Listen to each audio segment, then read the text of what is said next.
Welcome back to Lenz Comic Corner, Classic Non-Classics. This is episode number 2387 and 2281. This one's quite interesting because I'm doing issues from two respective series that to date have never been collected in trade. And here's the strange thing: you could say that maybe there's a reason for it, maybe there isn't, but if you look at basically the list of trade paperbacks collect issues from this era, everything before and after these issues is all in trade. But these 6 issues for these two respective series, including their annuals, are not in trade. I do not know why. It is by far one of the most strangest things I've seen. What am I discussing here? Well, I'm going to be discussing Uncanny X-Men 381 to 386, their annual that came out in the year 2000, along with X-Men Volume 2, Issue 100 to 106. Now, why am I not covering 187 or basically like 107 for X-Men Volume 2? In the case of 387 for Uncanny X-Men, the reason why I'm not covering that one, because that was part of the Dreams. That was part of the... I think that was part of the Maximum Security crossover, and then we had Eve of Destruction afterwards. And it's kind of the same thing with 107 for X-Men. Basically not going to cover it because basically Maximum Security. And plus 3 issues that come afterwards, I have covered those issues already. Eve of Destruction, which of course later led to the X-Men Volume 2, New X-Men stuff by Grant Morrison, and the others that come afterwards. Now, this also started a era known as the Revolution era. Now, all the X-books got this, except Wolverine. This one did not get for some reason, but yeah. And we're also in the start of Chris Clamont's Forgotten Run. Because here's the strange thing. Have you heard anybody ever talk about this run? This run was very short. Unlike his original classic run, or the run he had from 04 to 07, which was really good, by the way. This run is not talked about very much. Do not know the reason for it. But yeah, here's the cover for issue number 381. Now, mostly put basically the X-Men divided by 2 different teams. One thing we're not seeing in these issues, the annuals have Xavier there, both for this book and X-Men, but he's not in the main book. Sam Thunder, not in the book at all. Uncanny X-Men's lineup, by look at the cover, is simply put this. It is Cable, with Cyclops' Viruses, of course, before the events of the third Cyclops miniseries, Beast, Gambit, Jean Grey, and Storm. That's your line for this book. And yeah, that's something quite strange about this book. I don't really know exactly the reason why. The fact that it just happened to be like this at all. This is a very weird era for X-Men. Yeah, this is the era of like the 2000s stuff where like everything is like abrupt sci-fi. It's a very weird era. Yeah, and by the way, the X-Men is basically like a 4-man team, and they fight a group of people known as the Shockwave Riders. You're only here for this issue and like one other appearance, X-Men Giant Size. They're here for issue 381 and 382, and that's it. Yeah, we fight these guys for 2 issues. Yeah. Then we debuted the Lost Souls, which they're only here just as 1 issue. That's in 382, and 383 is a giant size issue. We debut character named Simon Bosovich Krosov. Yeah, it's a Russian guy. Yes. Oh, by the way, Adam Cupid does the artwork, but his artwork is bizarre, to say the least. Like, the artwork for this book's actually okay, for the most part, but the artwork for X-Men is, like, really weird. Like,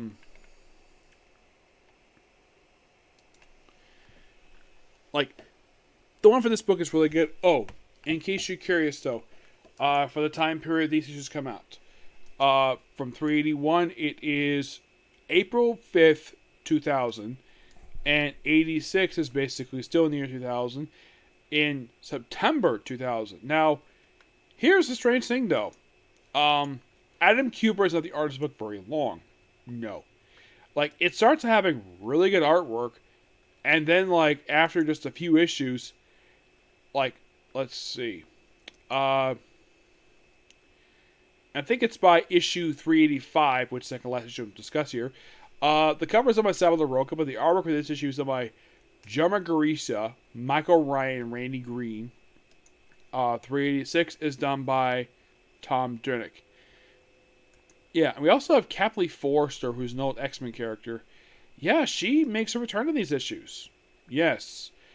It's like just a couple appearances in his issue for this issue and the following issue. And then she returns in X-Men Volume 3, where she ends up becoming a girlfriend of Skull the Slayer. Yep. Yeah, it's weird though the fact that basically now, let me show it now. It's like basically the first 4 issues in here have really good artwork. But then comes 380. Come on, thank you. Let's show 385 here because this artwork is so bizarre. Like, this is basically just 380, 85. Yeah. And I believe also the issues as well. Mostly put. We also have a brief thing in here where you have Rogue make out with Colossus, and it goes nowhere. No, seriously. This is at one point that, by the way, the X-Men are basically split into 2 different rosters at this point in time. Yeah, do not know the reason for it, but that's pretty much basically what happens here.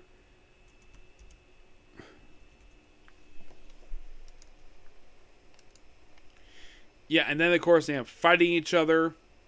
Because, of course, basically, they have a brief thing would have a try to do a brief crossover between these 2 books.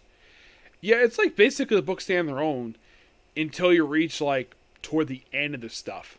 Yeah.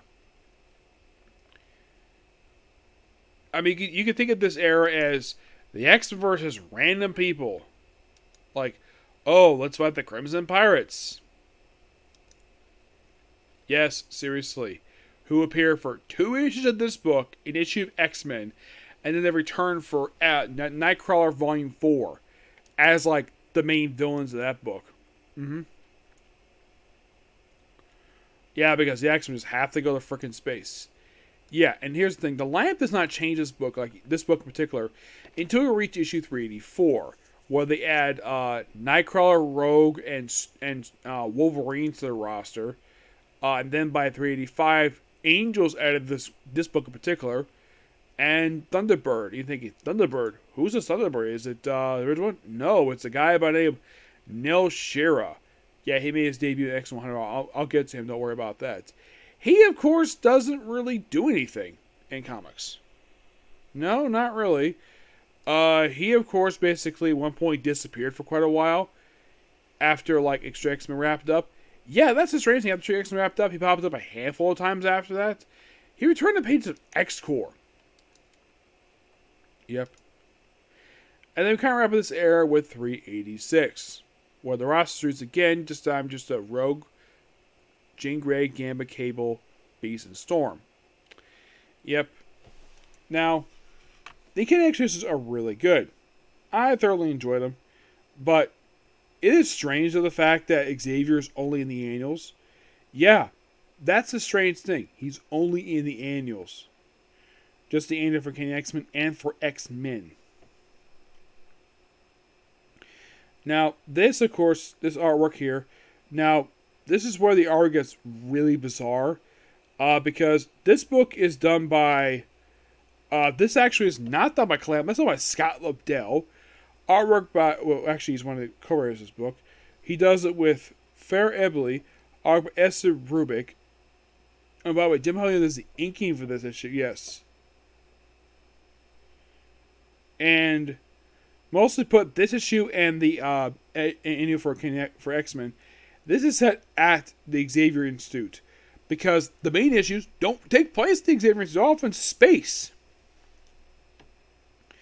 So mostly put it just a standalone annual, just focus on Xavier, dealing with some trauma. It's an okay annual. I do like, the story itself flows perfectly fine.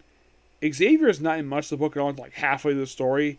And then we see something which, of course, I think this book in particular, I think this book may have been the debut of this version of Cerebro. It's the one that popped up in the X movie. Yes, because whoever designed it for Bryan Singer redesigned Cerebro here, and this is what it looks like here. And you read this like, oh my gosh, are we going to the movie with this weird hallway, which is the same thing we see in movies as well? And of course, thanks to X movies, we actually got the definitive Cerebro we have for the Xavier Institute from this point forward. And also there was a brief period of time where Xavier was drawn like Patrick Stewart. Which I didn't hear any complaints about that, but other characters are all like him, so it's like mostly put the subject is called Uncanny X-Men. It's mostly a Xavier issue. Yep. But as for X-Men 100, now Lena Francis Yu does the interior art for this book. Yeah, and this is like, oh, the end of days. Yeah, Lena Francis Yu does the artwork for this book, and it's now. Kitty probably leaves the team. We have the first appearance of Thunderbird, and of course, you have the X-Men. This book, they're basically fighting the Church of St. Michael. Yeah. They go to this area in Brooklyn, fighting called the Neo War Clan. Yeah.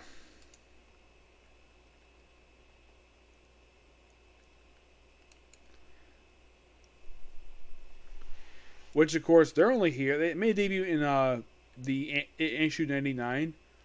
Oh, this is the Neo version of them. Mm-hmm. Yeah. Okay, like Dorma, Kimmer, Rex, Jagger, Barbican, Seth, and Dormina. Yeah, she's basically a woman who's got like tattoos on her face. Yeah. Lena Francis Yu does his artwork here. Now, if you're really curious, like, here's Lena Francis Yu, how he draws. This is also something really weird of this book. Look how much speech bubbles there. Jesus. Yes. And this, yeah, that's Nightcrawler. Yep. Now, where's Thunderbird, I might ask? Because he makes his debut in this issue. There he is. Yeah, and also, the X-Men have got completely redesigned costumes. Yeah. Because, yeah. That's Thunderbird. Yeah. He just randomly shows up here. Psylocke has got this tattoo in her face. Probably deals with the Crimson Dawn stuff. Kitty probably looks like that. Yeah, these are the costumes this team wears for this book. And Nightcrawler's also part of this lineup too. Oh yeah, and here's the moment where you actually have Rogue, and of course on a space station. And of course you have Rogue making out with Colossus. And this, you would think this would go somewhere. But it doesn't. It goes nowhere. You're thinking, really? Yes, really. This goes freaking nowhere. Yeah, and of course the Neo people have to basically fight them for several issues. While of course crossing over with the pages of Uncanny X-Men. Yeah, that's mostly exactly what it is. It's like, yeah, let's just have them fight the X-Men for these issues. Yeah, and they're here for... Oh, this is kind of weird.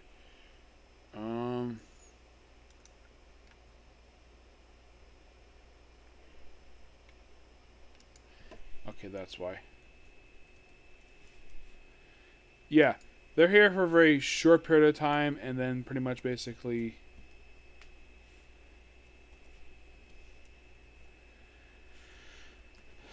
Yeah, they're here for a very short period of time, and then, well, then the X-Men are basically dealing with stuff related to other books.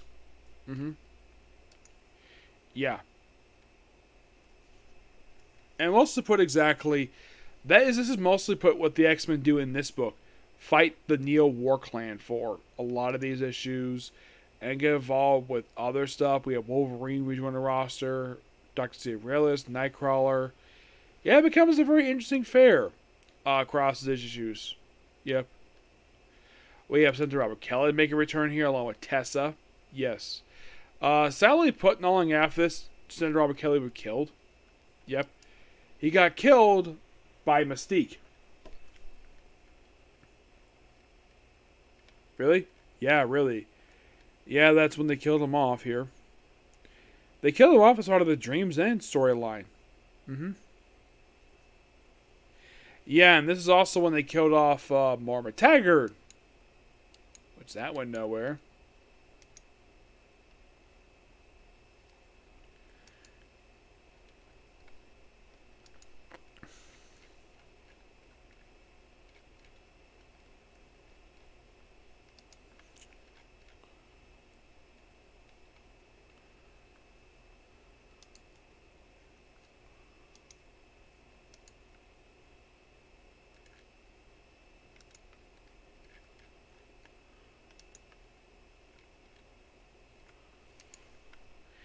Yeah, and it's almost like basically like it just feels like just some random stuff that happens over the course of these issues. Yeah, that's what it seems like.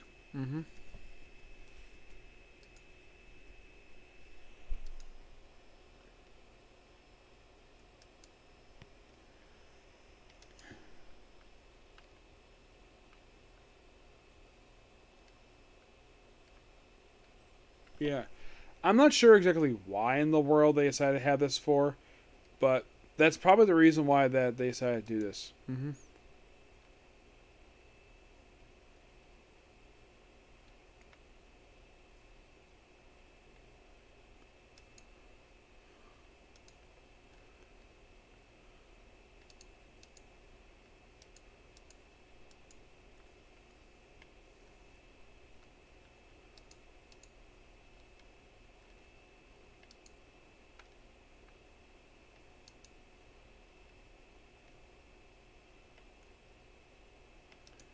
Yeah. But what about the annual for Uncanny X-Men, you might ask? X-Men. X-Men. Um, it's another Xavier story. That's most of what it is. Well, actually, no, it involves the X-Men with Lady Deathstrike. Yep. Yeah, and this also, I think it was this one here, another Wolverine book where we see her cybernetic face. Yep. Yeah, and this book is done by Chris Clamont and Scott Eden as the artwork. Yeah, I feel like this annual had a lot better artwork than the actual main series. It's just an annual where the X-Men just have fun. Just battling some Sentinels. It's just a really fun story. Yep. Just that the costumes are kind of weird, but yeah. The Wolverine is still wearing the traditional Wolverine costume, the same costume Jim Lee gave him back in '91, which, thank you, basically, Chris Clammer for keeping that costume. But it's like every else's costume gets altered for no reason. Yeah. We also have Strife in this one. This one feels like an actual X-Men book. Yes. Basically, like you read this book, like you read what you advertise. It's an X-Men annual. And it's just a lot of fun. Yep. So yeah. Sadly put, that will also be the end of an era for X-Men. Well, X-Men Volume 2, that is. Now, what do I mean by that for end of an era for X-Men? Well, mostly put basically, in the case of X-Men Volume 2, with reviewing these issues in particular, this book is done. Yep. I am completely all done with this book. There's nothing left to review at all. Next time I'll be back reviewing Uncanny X-Men. It'll be the final issues to review for this series. Yep. With also with that, I've been caught up with this series. Yep. So yeah, that's particularly it. Particular view. Next up is going to be another comic corner. I'll call it a night. Okay, next video. Bye.